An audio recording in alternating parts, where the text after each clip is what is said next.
Hello, friends. Today we have with us a prolific writer, photographer, Santosh Saligram from Bangalore. If you're active on any of the social media platform, Santosh recently released his fiction novella, Taken for a Ride.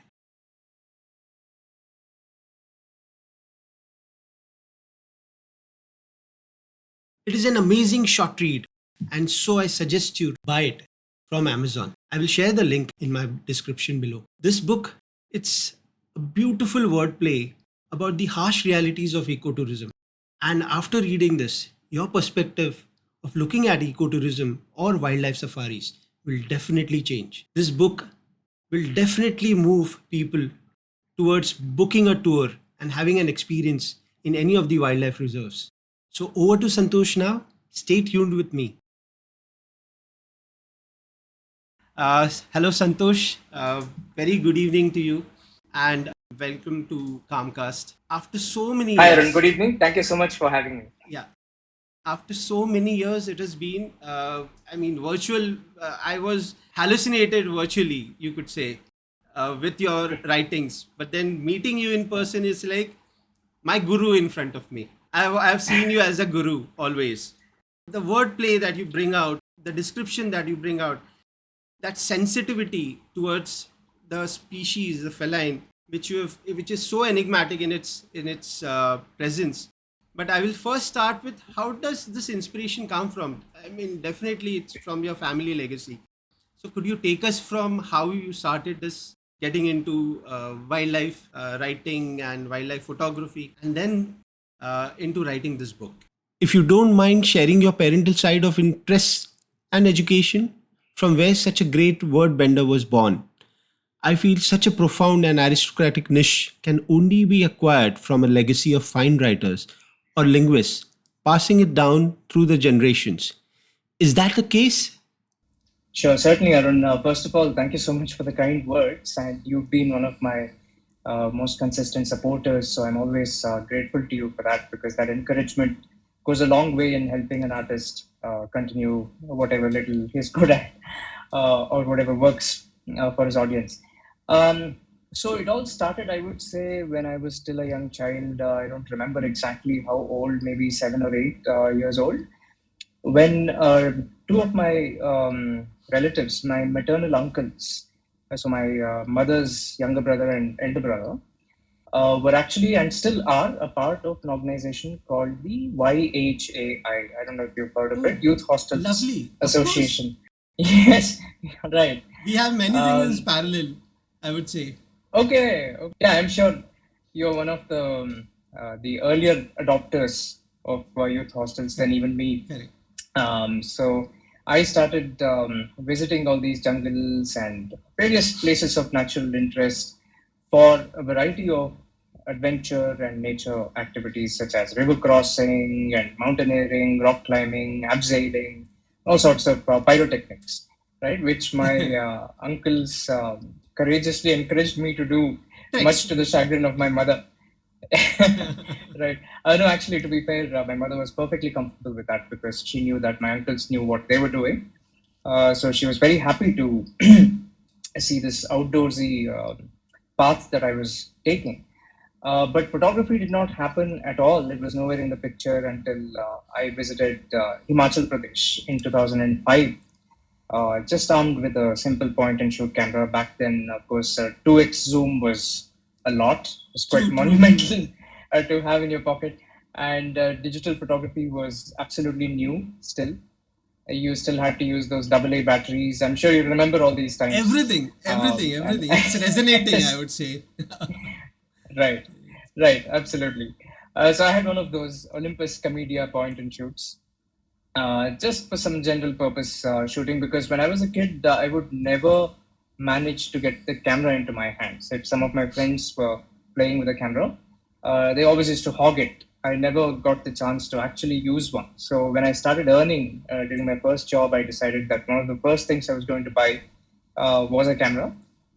So I didn't really have any what to say an aptitude yet for it. It's not like images were going on in my head and I simply had to. I wasn't this tormented artist or anything like that. So I just bought this camera very casually, just to document these trips and see where it goes, just play around with it. Until I went to Himachal Pradesh, and I did this trek called the Yankar Pass trek, which is not very popular these days, but back then it was one of those premium offerings that youth hostels was offering. And I just fell in love with the whole process of capturing what I was seeing. And again, these were not very artistic pictures; these were mostly documentary pictures because the scenes themselves were so beautiful that you didn't have to do much, honestly, other than trying to keep the battery alive. Um, but when I came back and looked at those pictures, I really enjoyed the process of curating them, choosing them, processing them a little bit, because those days I had this Adobe Photoshop Yes, yes, yes, 7.0, yes. if you remember that first. I have still worked in Um, the dark room, so I don't know about oh, you. okay. You had? Did you get the privilege to see the dark room? Your time? Never, Never. Okay. never. I've used a bit of I film, have done dodging and positive film. everything, Okay. but Yeah, you're yeah, definitely I the don't want to OG then. interrupt. You continue because it's very nostalgic hearing things. True, true, true. Yes. So although I remember all this like it was yesterday, time doesn't seem to have passed at all. 20 years have just flown. And yeah, I started taking this camera here and there and shooting whatever I could. I took it to Yana and Nagarhole with no serious intent as such, but slowly that love grew on me. And in 2006, I think I decided to take the plunge and get an SLR via a Okay. cousin who was conveniently Okay. traveling back from the US. Okay. You know how it goes. Yes. Yes. Um, I can understand. and then right, since then, there's been no looking back. I mean, I've been in love with the process of visual storytelling and expressing as well as capturing, um, something that nature has to say more than what I have to say with a camera. How did you get into such intense writing? Because you're a mechanical engineer. Shifting towards Right. writing is more towards like advertising, writing content for, because I had read your blogs even for Orange County. If I mean, I'm a, Yes. since India Nature Watch, I am following you. When Right. Sudhir started up with India Nature Watch, and you were there on that. I think 2010, if I'm not mistaken, 2007, 8 or 10, during that. Even is when I joined. Yeah. Yeah. Since that time. Since then, after maybe 1.5 year or 2 years, I got this fascination towards reading a lot about wildlife because I did my project on BNHS. So I used to get articles from BNHS and read out those articles. So Right. during that time, I used to read your blogs of Orange Right. County and Tiga Tales. So that writing at that time, that point of time, was like fabulous, and it grew more, over the years. It started growing more and more. I remember Harshad Barve also writing to you about that you write so well, we have to take a dictionary at the same time. you know, there were, I used to see the replies, I used to read the replies, I used to get engrossed in your description. What made that description, you could say, picturize into words? So Right. take us through that if you can. I mean, were you good in essays? Were you good in writing essays, or having elocutions? No, that's very kind of you again. And I'm very grateful that others find resonance with my style of writing. Of course, there's a lot of criticism also for precisely the reason that you mentioned, which is that sometimes I use words which may not be very familiar to a lot of people, and that leads to some amount of sort of pushback or kickback from the other side, saying, "Why do you write so No, but it such shouldn't complicated stop. language It and so?" shouldn't stop you from that. You shouldn't Right, right, hinder much into absolutely, yeah, that, because that's where the taste true. comes to. Yeah, of course, it's a different matter if you're deliberately using difficult words to sound fancy, but that's definitely not the case with me. It's just how naturally it flows. Yes. But to yeah, to answer your question, well, yes, there was a certain level of a literary milieu, I would say, literary atmosphere when I was growing up, because one of the maternal uncles that I mentioned, who was responsible for my getting into nature, is also a prolific reader and Okay. a Okay. literary connoisseur, so to speak. And therefore, his home always used to be full of books. It still is. And some of them not so interesting because textbooks, which I wouldn't really take a huge liking to, although he wanted me to devour them as well. But a lot of other interesting literary classics and books like that. Although I didn't really take quite like fish to water back then when it comes to reading. It happened a little later. I was surrounded by books, but I never really got into them quite so much until about college, when I would just do a general amount of reading, things like newspapers, magazines, and not a lot of novels or literary classics.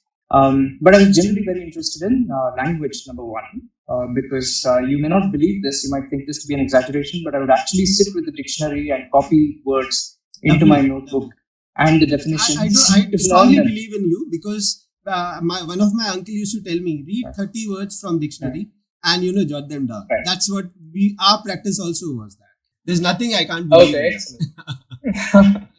Excellent, excellent. I'm not alone at that because a lot of people are shocked when no, I hear it. absolutely. But anyway, then I would sort of implement what I've learned on my friends, much to their consternation. Anyway, so I would do that a lot. And then somewhere down the line, it was like an aha revelation moment about myself, where let's say suddenly there is a mole or something on your hand, you look at it and say, "Whoa, when did this happen?"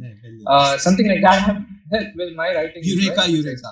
I realized, yeah, eureka moment. When I realized that I actually wanted to express my thoughts. I had a lot of thoughts on things because I'm generally quite introverted, and I'm not into things like elocution because you mentioned.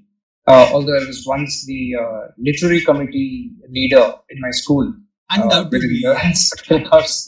Yeah, yeah. But I was generally very reserved, and therefore writing gave me this platform of or a channel of expression, and with something that I could be playful with, I could be intense with, I could be outspoken with, without having to deal with another person in front of me or anywhere in the vicinity. So that is how I started writing small pieces, which were more like blogs.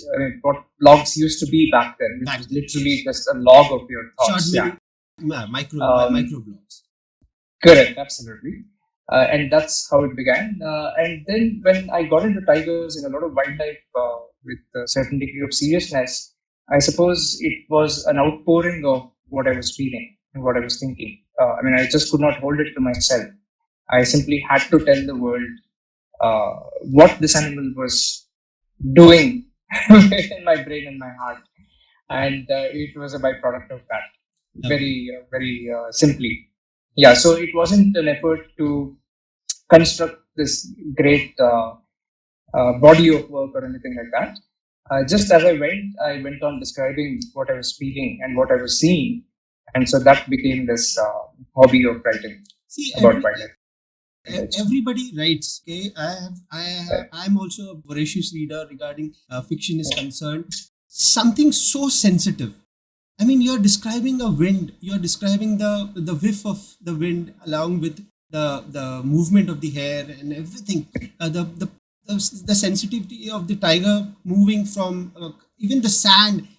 Every detail. It's like I'm seeing Brahma, seeing everything around. It is not missed. Right. That is something which is pulled me. That this is something different. Right. It's truly divine. It's not just the divinity that flows through your words. It also flows with a lot of sensitivity towards the subject and meaningful sensations with play of words. That is unique, which is reflected even in this book. It's not just in your blogs. What made you switch from a mechanical engineer to an author, content creator, and filmmaker? What made you choose this stream of wildlife? From a mechanical engineer, you could have, because I see your passion even for, because you've mentioned in your book about the taste of your vehicles and everything. The taste Formula One, yeah. Formula One. You could have definitely ventured into, gone to Italy, or done a lot of many things into that. Take us through that, because what made that transition from a mechanical engineer? Right. No, that was the plan, to be honest. As you might know, I am a qualified mechanical engineer and I've studied mechanical engineering. And the plan was to get into automotive engineering and do my master's in Germany. I even learned 2 levels of German. So Oh, even today, I lovely. remember, Okay. yeah, a smidgen of German. I can just about Okay, okay. maybe survive in Germany if I don't speak English. But yeah, but very quickly I realized that what I wanted to do was not the same as the reality. In that automotive engineering wasn't just admiring beautiful cars or describing them or driving them or testing them. Automotive engineering actually required you to be good at maths and thermodynamics and hydraulics and fluid mechanics and all of these things, Correct. none of which I was good at. Oh, then I why did think you I took choose some. that? I mean, you became an engineer, Yes, surviving those many yes, years with that torture in right, your mind. It yes, itself is a yes, yes, torture. Was it a pressure from your home? right. Not really. I would say it was just the general norm back then, in the Okay. sense that if you recall in the early 2000s, there weren't as many avenues for you to confidently undertake or go down a different path which is attuned to what you're good at or what you love. I would There disagree. was just, I would disagree oh, okay, because I'm 10 years elder to you, maybe, or 12, 14 years. right. I'm talking back then where I was being guided by one of my sisters about commercial arts. It was exactly what you're Okay, saying. I'm also not good into learning mathematics or getting into those things because right, wildlife was my passion. And right. in I started up in 92, 91 when my sister Wow. introduced. So, career guidance could have been a good revenue, Yeah. a good influential tool for you if you True, have true, known true. back I then. just didn't get it. I was lucky, I would say. True. In that case, Absolutely. very Yes, lucky, I would yes. say, to get my passion, True. from Absolutely. I mean, Very true. shifting from an engineering and directly getting into wildlife, it's no joke at Yeah. all because for how 4 Um, years of engineering from a college? After 12, you four must have. years, yes. 4 years. So 4 years, four yes. rigorous Yes. years of study. My gosh, Santosh, I Okay. pity that situation for you. I know. I strongly True, pity true. that. But I don't regret it because I made It's some good definitely not friends a and waste. It's we had, definitely not a yes. waste. I would not say it's a waste. You can encash it anytime. But that transition when you said back then you didn't had avenues, that I felt like probably Mumbai had a lot of counselors in this. Yes, maybe. Yeah. The trend of counseling was there here, and I was lucky where my True. sister was a professor of economics and she guided me. Ah, Otherwise, even I wouldn't have. right. I would have been an alien like you because my family background comes from. My father is from Karnataka, by the way. I'm a Oh, Karnataka. excellent. I'm a Karnataka. I Okay. can't speak Kannada because my Anna. I mean, we called him Anna. He didn't teach Yes. us Kannada, and Ah, we didn't never learned right. Kannada. So, but Okay. my father's side, they all are Kannada. Right, right. Amazing. Good, nice. Yeah. So, Nice, yes. Yeah, but just to add a small thing there, it wasn't direct actually, the transition. Like the great Steve Jobs said, you can't see the dots adding up chronologically forward. Only when you look back, you see them connecting together. Because after engineering, because I was no good to join an engineering company in an engineering role, I actually got into a language-based job okay. of basically insurance processing uh, in a voice process PPO. And from there, I got into language assessment and test content creation and things like that for an assessment company based on my previous experience. And by then, I was posting quite a lot on Indian Nature Watch, which you mentioned earlier, Yes. pretty much a post a day and so on. And the Yes. community was much smaller, as you Correct. know. So I got noticed a little bit, and then people invited me to take it up professionally. So that's how it happened. So then I also read that you devoted your 7+ years with Toehold. Then after a decade, you started thinking about writing. So I'm sure those memories must have accumulated from those 7 years of your traveling experience, of your being a naturalist, being a photographer with crew, taking up different mindsets of different people. You devoted your expertise to Toehold for almost 7+ years. You wish to write a book for almost a decade now. When and why did this seed sprout? You finished the book in just 3 months. Could you take us for a ride through these 3 months of your writing journey, where an amazing but eerily detailed screenplay that is ready for a Netflix worthy movie just flew from your hands? No, undoubtedly, every minute of my time spent, particularly in the central Indian forests, has influenced this book. No, I mean, a job like what I had at Told gives you immense exposure. You really grow as a person by leaps and bounds. And there's a paradigm shift in the way you see the world because you meet so many different people from disparate backgrounds. You're in so many different situations. Added to that, of course, is the wildlife itself surprising you around every corner with so many unseen behaviors. And you spend time with so many people, partnering with them to provide the service. So you get to know the vendors very well, you get to know the customers very well, you get to know the wildlife very well. So it's a really holistic and unlimited, infinite amount of learning that happens, and the amount of impressions that one gathers during an experience like that They become your is case studies. simply stupendous. Yeah, Yes, those it's pretty much influences your become. life. Yeah, absolutely. True, And that's the true. wonderful Yeah, case study you can unfold through your books. correct, correct. Absolutely. So I often say, and I wanted to mention this in relation to the previous question as well about my writing and how it happened or how it happens and so on. And clearly, there is very little that I'm doing when these things happen to me Okay, rather than okay. happen by me. People have asked me this question earlier also. So I had seen your Okay. video with Shripati also a few Okay, months you saw before. that. Yeah, Okay. after Okay. releasing the book, and you said that the Right. experience was I didn't know of that flow. How did it come? It just Right. happened, and it just happened in 3 months' Yes. time. But Yeah. take us through that meditative process of how you experienced it. What made you think of that subject of taken for a ride? You know, Yeah. what made you think for the subject of the big, whom it's like till the last word. He could have just seen one tiger. That was my wish after reading. Why the hell did he had to see? Any reader would have had to go through that torture. Like, no, this fellow doesn't need to see a tiger at all, because I have met such characters in my traveling, and I could Yeah. relate very well Right. few of those characters. Right. But having this 180 pages written till the last breath, you haven't shown him the tiger. That is, Right. take us through that. What was the main reason that urged you to make Mr. Bake crave till the end of the sight of a tiger? Was it your past experience with such a real life character or purely fiction, planned characters?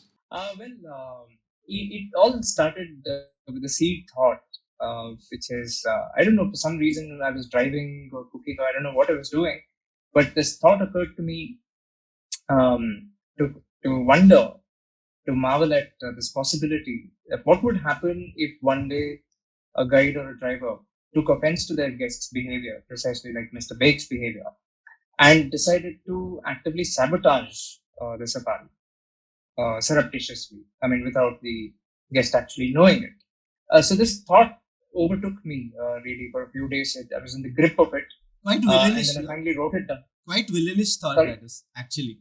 Yeah, it is But absolutely, the character, absolutely. Perhaps, as a villain, the character always portrays much creativity. of course, because Yeah. it can happen Anyway, anytime to yeah, anybody, and absolutely. it's remarkable that it doesn't happen very often. I mean, Yeah, it just shows the sheer correct, self-control correct, and selflessness and humility that these people actually have. correct. So the first character that formed in my head was actually Boleram, even more than Mr. Bay. So I would say that the person who takes it all in his stride was the person who came to my mind first.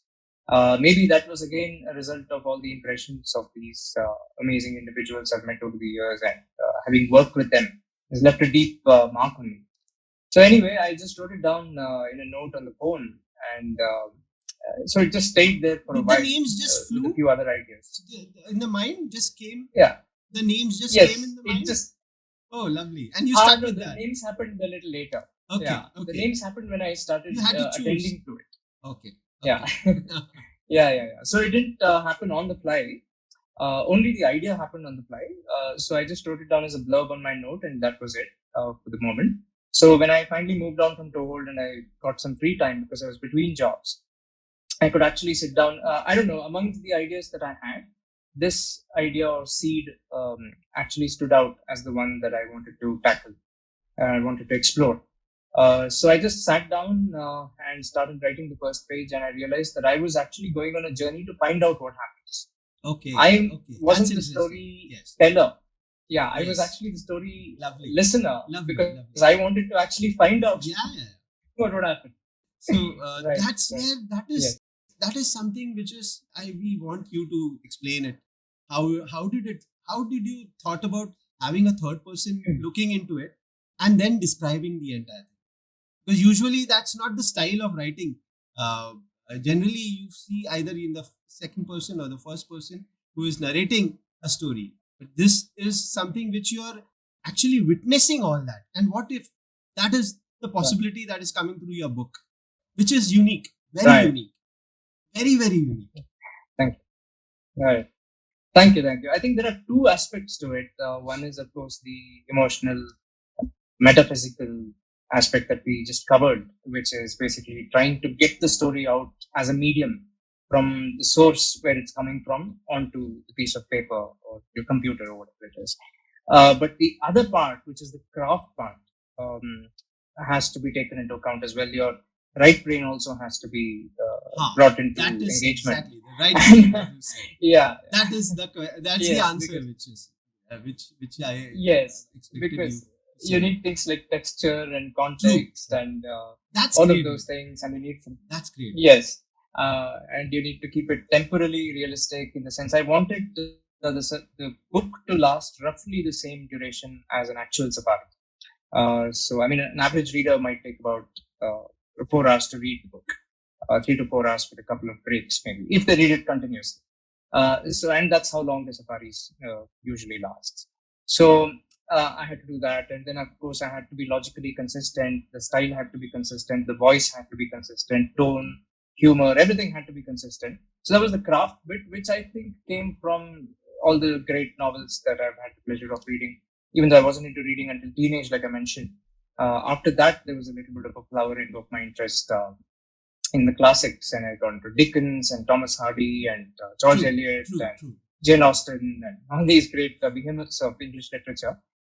And Wodehouse, of course, a great humorist, and a couple of American authors. Yeah, Hemingway, Twain. So this sort of, I think, brought the craft in some sense because I had observed how they're actually going about creating this magical world and making it so immersive and realistic. So I think I took a little bit from that, and the rest, I would say, about 10% of it is just sheer memory. I mean, I just had to remember literally, how things work, and these small observations, like you said, might have been things that may have annoyed me from time to time, or might have disturbed me in some way, or fascinated me, or engaged me in some way.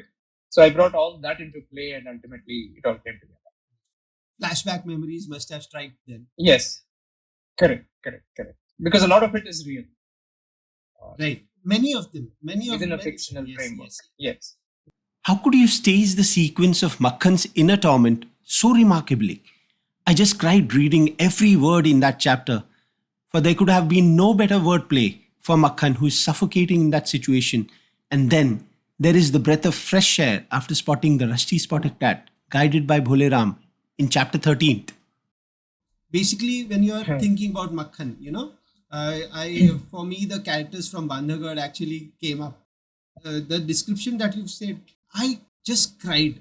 I mean, how did you got into his head when describing about the analogy of what goes in his mind of every driver, whoever it is? I mean, he's actually suffocating in that situation. Yes. He doesn't want to say it, but at the same time, he doesn't want to think evil because somewhere back of the mind, his conscience is pricking him. It won't be right on his part because Bhole Ram is actually Bhole Ram, innocent guy. So take us through that mindset. Yeah, I think it is. How did you design that character? The character. How did you design that character? Right. Yeah. Interestingly, I don't think I mentioned this anywhere yet, but initially I was planning for Bhole Ram to be the single, what should I say, whole and soul of the hero side of the story. Okay. I mean, the positive camp, let's put it that way. But of course, Makhan came into the picture because you need a driver, obviously. In central Indian jungles, you have a driver and a guide. I don't think so. Without Makhan, this story would have made the impact. I could see them while reading them, actually. Right. So, Yes, yes, yes. Because I very quickly realized, I mean, as you very well know, of course, the heart of a story is conflict, gone, and yeah. therefore having these two characters who have very distinct philosophical motivations, have very distinct personalities, almost at loggerheads with each other to a certain extent. Different motivations, different priorities, different loyalties. This created a very interesting juxtaposition with the help of which I could bring out a lot of philosophical predicaments and dilemmas and all of those things. So I very quickly realized I needed this to be a very strong character. He can't just be a driver driving around all over the place with Boleram hogging all the attention. It added a whole new dimension to the story to actually have this split between Boleram and Makhan. And that also made it more realistic. So that was the biggest bonus because that's how it is in the Central Indian jungles. And most guides and drivers have their own distinct personalities.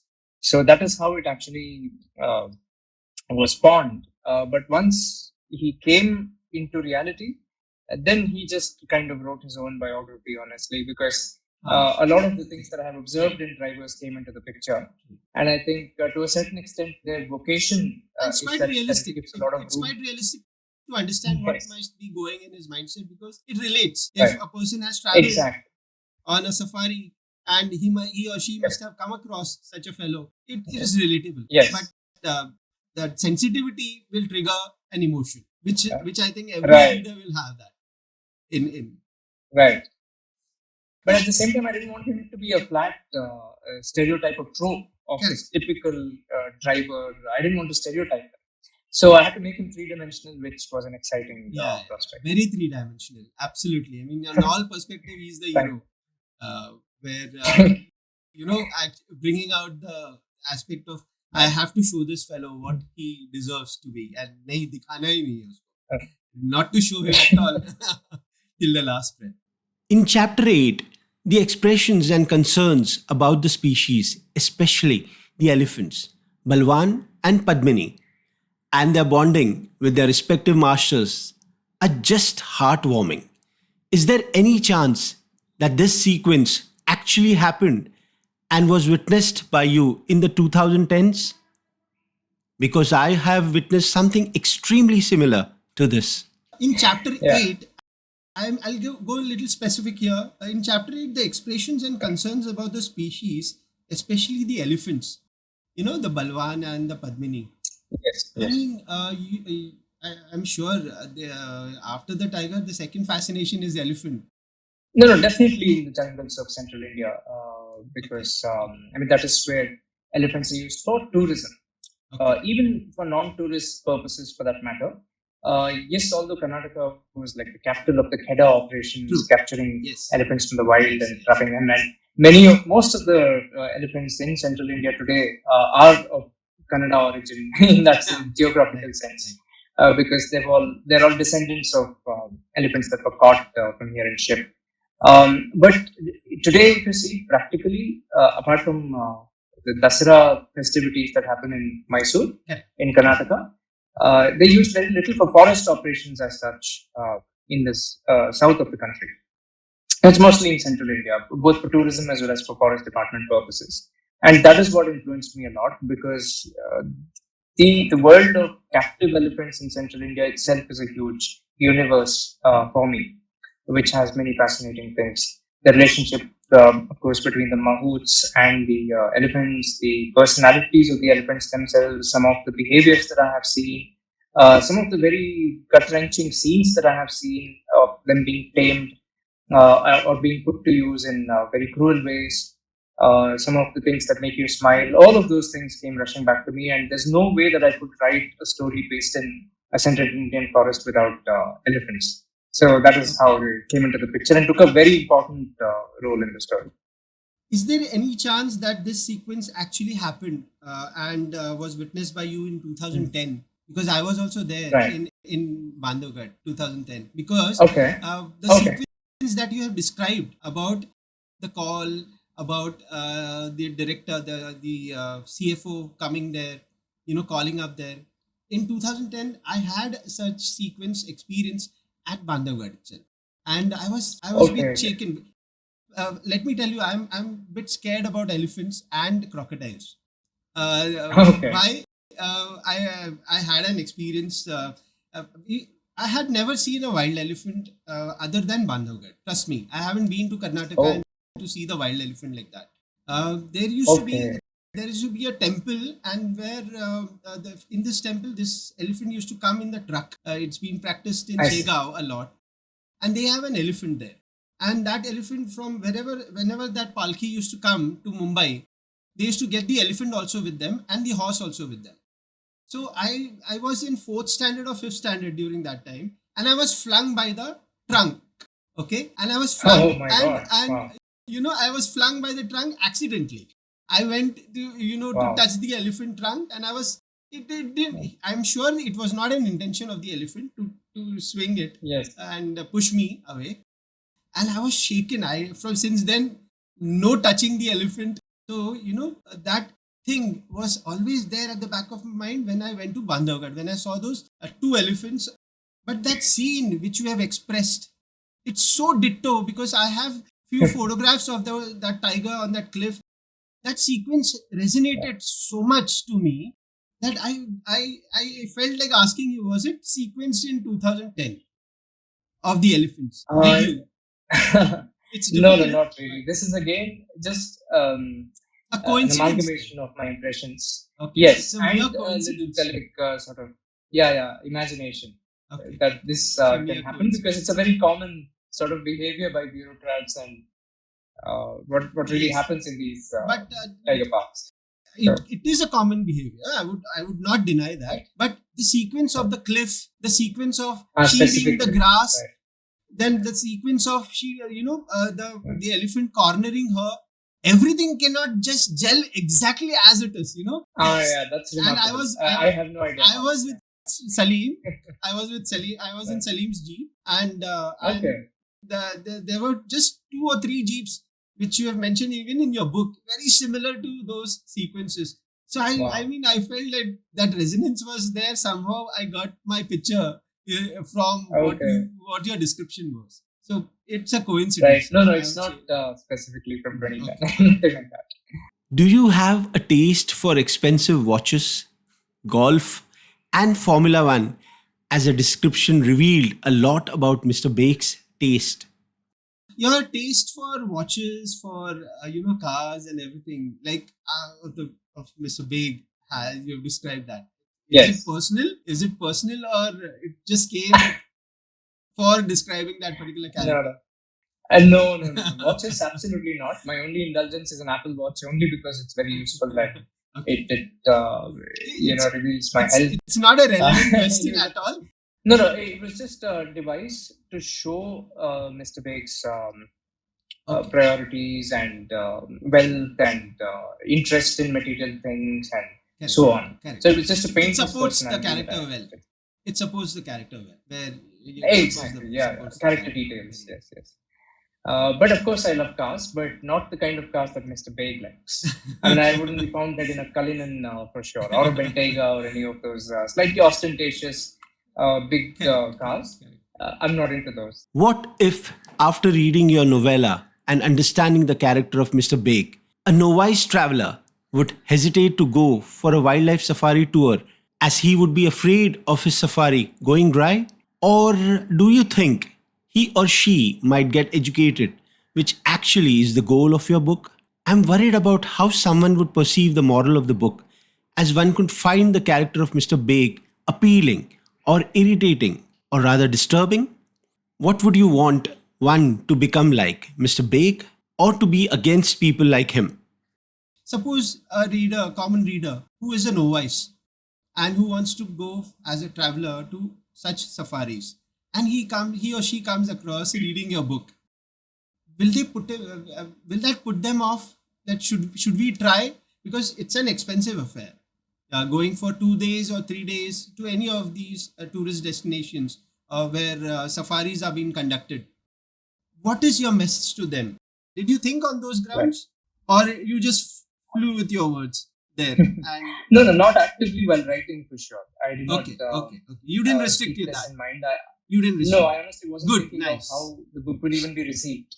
But what I will say, though, to your question is, I hope it actually creates a certain conscience or sense of guilt if they behave in the way that Mr. How it Baig should or be any behaved. of those other people behave. Behave.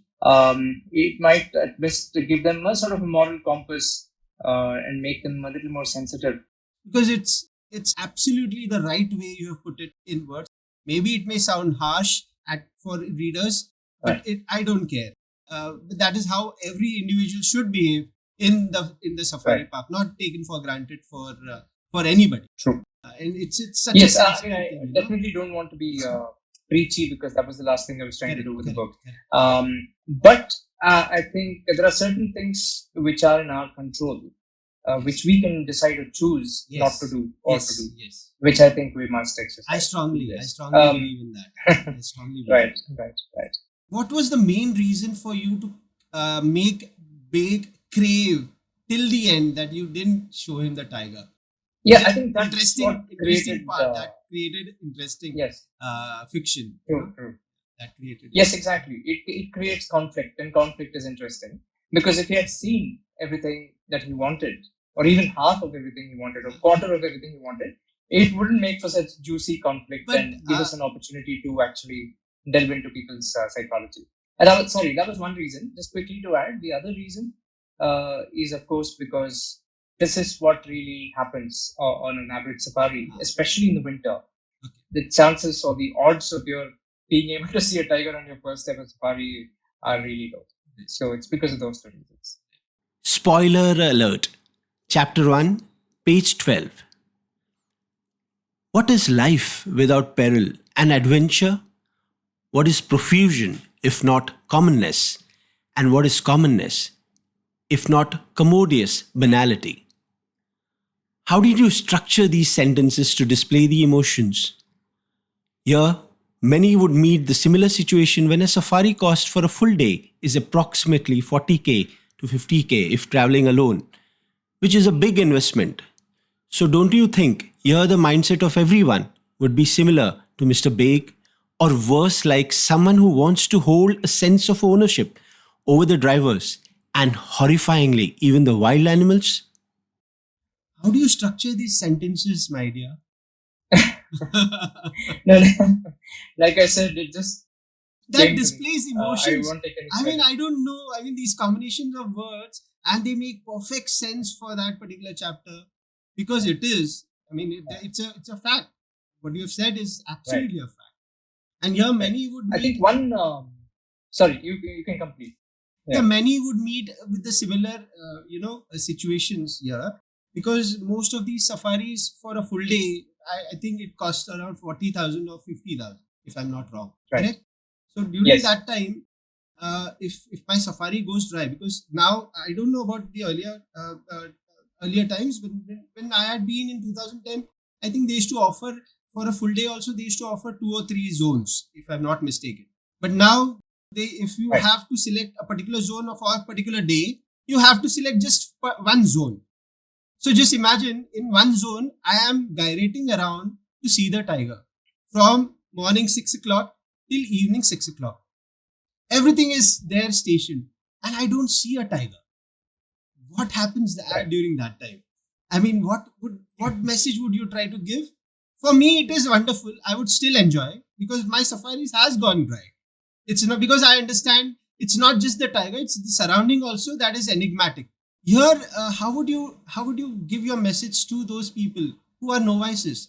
If I'm spending 40,000, I should at least see something for which I have gone there. Right. So, what message would you give it to them, to those audience? Right.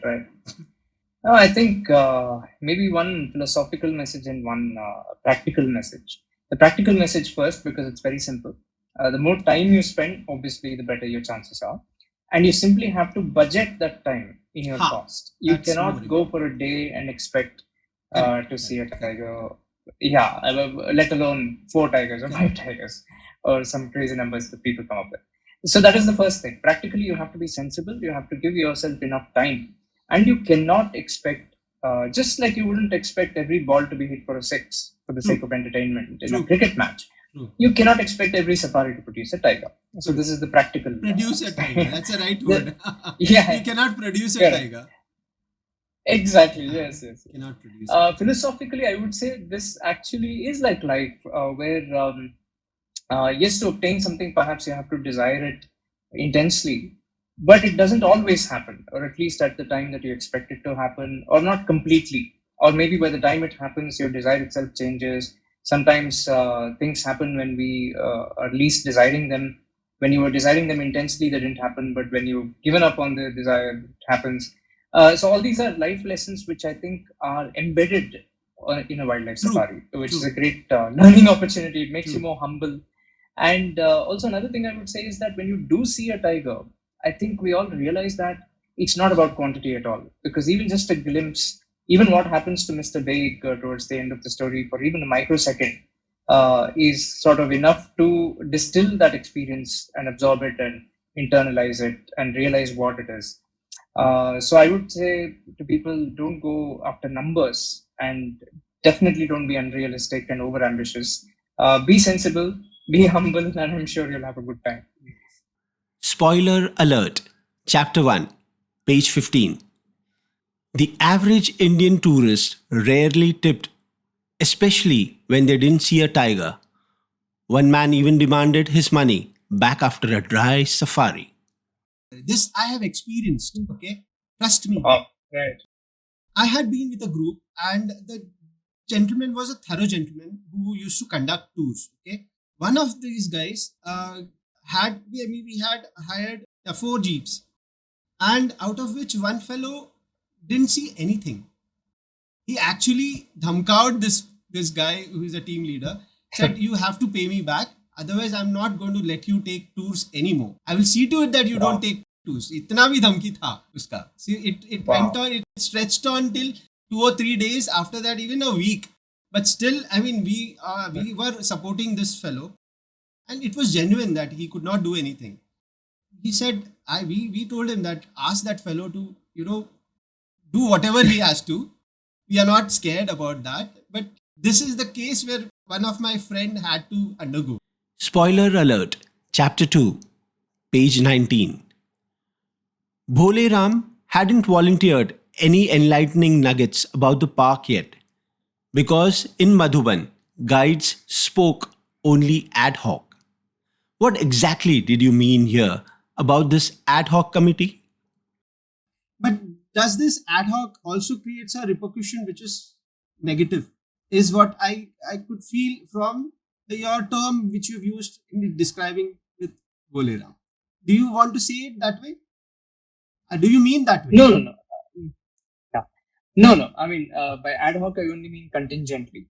So basically, generally, when you go with a guide, you expect them to just start rattling off facts and give you a whole lot of information, both the background and present and future of the entire park, and so on, which is the general typical guided experience. Yes.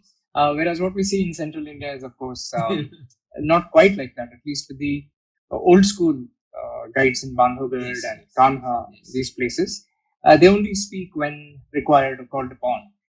When there is a very compelling reason to add something to the silence, is when they speak. So that's all I meant, ad hoc. Okay. Because that is the reality of how guiding works. Okay. And that's storytelling, from where you get the storytelling from those people and you get the flavor, you picked up the flavor from. Spoiler alert, page 20 and 21. Do you always choose the sophisticated way of abusing in real life, or are you just like us mere mortals who rely on the desi way of letting someone know when they are out of line? I mean, have you ever used the FBC word when you get angry? I laughed reading the fine words which described something horrendous that the customer uttered while Makhan goofed up on the wheels. Makhan braked so hard that the tourists swapped seats sans their own volition, and the screw came unfastened, tilting the seat at an angle and ploughing it into the kneecap of the occupant seated behind, who winced in pain and very nearly bit off his tongue while uttering a post-vowel consonant of a spiteful expletive. Abusive part about Makhan's description about that fellow who fell down. I mean, in your life, Right. do you use the F words, B words, MS words? Because I felt that it's such a sophisticated way. I started laughing after that. Right. No, of course. I mean, I've used my share of the F word and such related pejoratives, especially in college. But Definitely mostly not in social discourse, I don't. No. Same Yeah, it's only here. with Same. very close friends and things Same like that. here. Yeah. Yeah, but I wanted to capture what Makhan might say rather than how I want him to speak. So I think the great challenge that we writers have is not to get carried away too much and put too much of yourself into a character, and try to let the character express themselves True. and be true to what they are and who they are. So that's what I tried to do. And of course, it's not a big deal at all in these rural areas and rural parts, as I'm sure you would have witnessed as well. They obviously have their way of speaking and they don't hold back when speaking with each other. Yes. Whereas when they speak to guests, they're very formal and Yes. politically correct. So that's what I wanted to bring And to. these people are very sweet. I too have two of my favorites. It's Wasim and Salim Khan. They are like the most favorite people. Out of curiosity, if you were to make a movie adaptation of your book, would you direct it yourself? Or which director do you think would do justice to the detailed screenplays that you have written? Yeah, this is a very difficult question. Actually, I have been asked this by some close friends as well.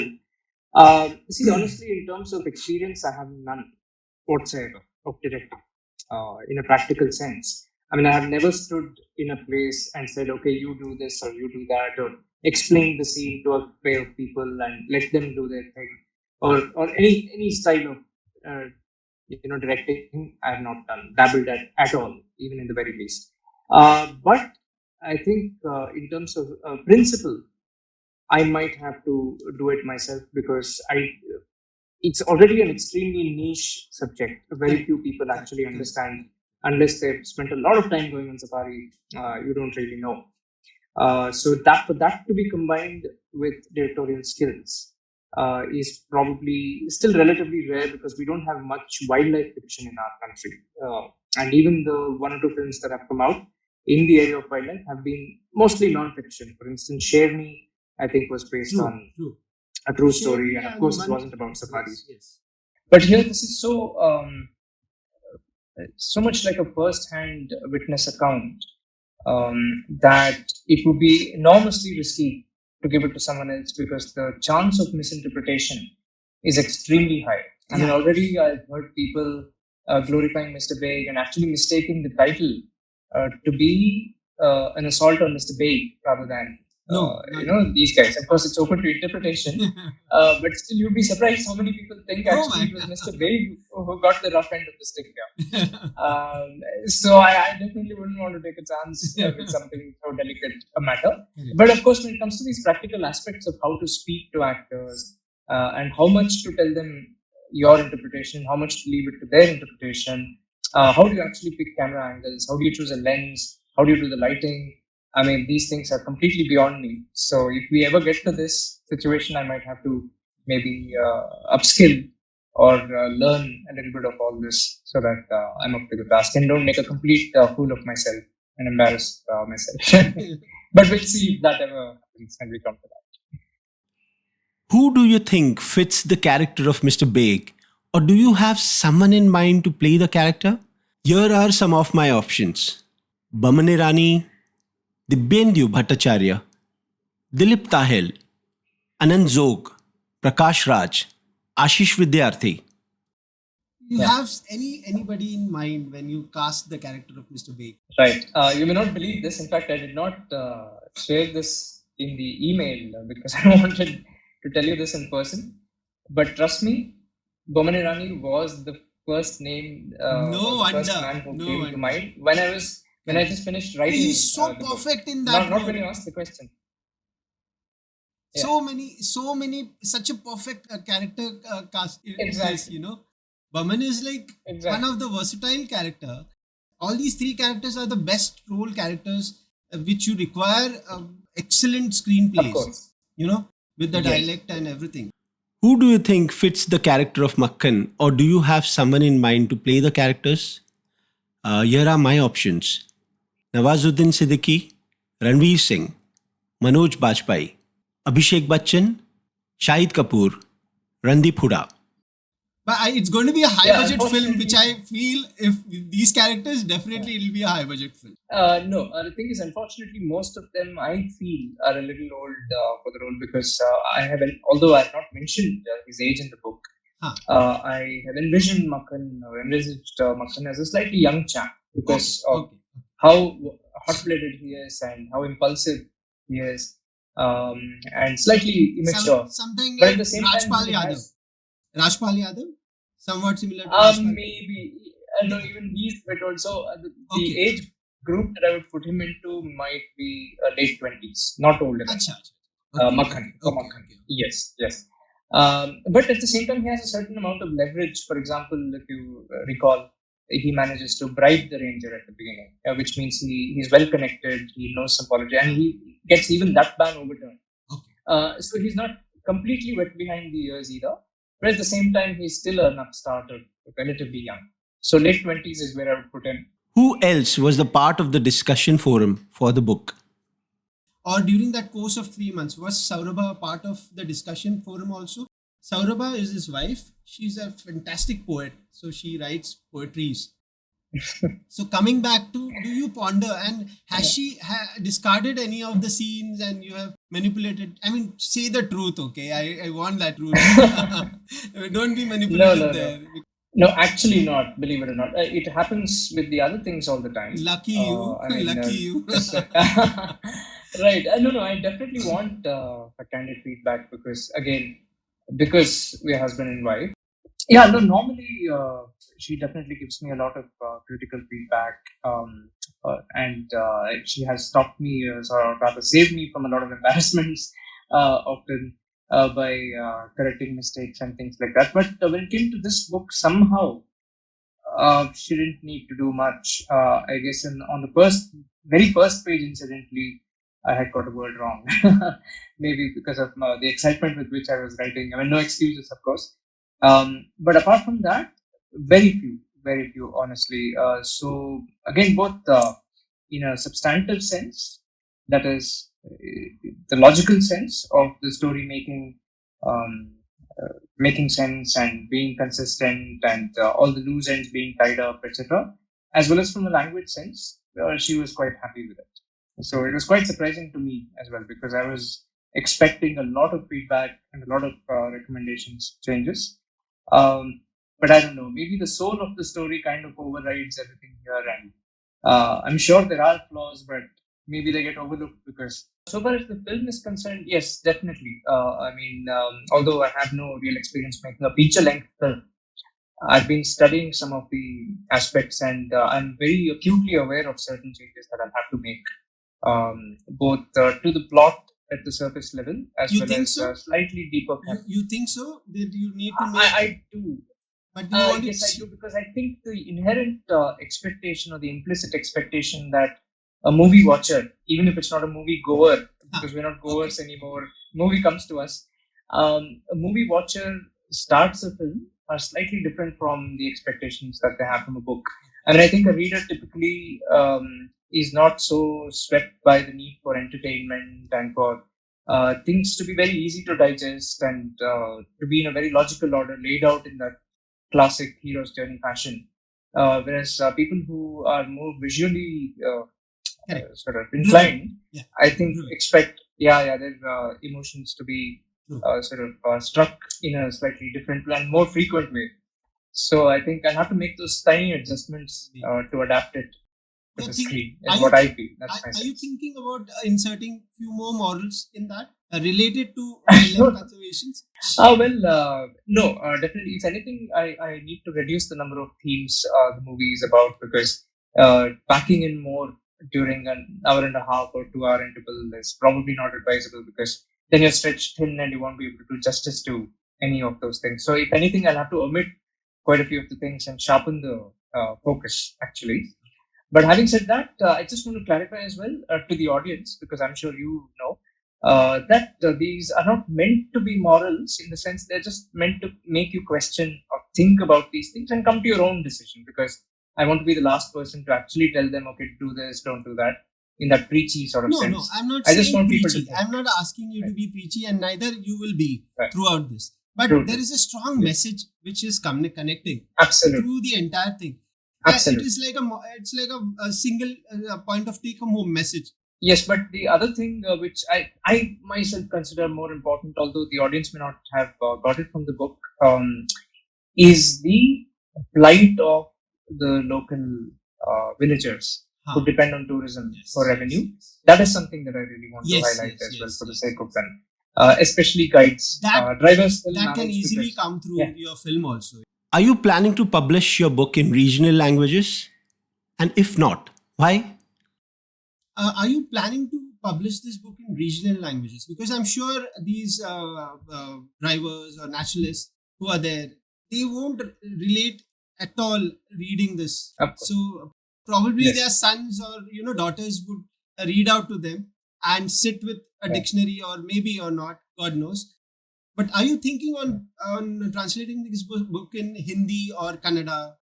The regional language would be the most easiest way to relate it to everyone. I mean to say that just imagine that after reading a book of yours, say actually there's a person like Makhan and there's this person like Boleram.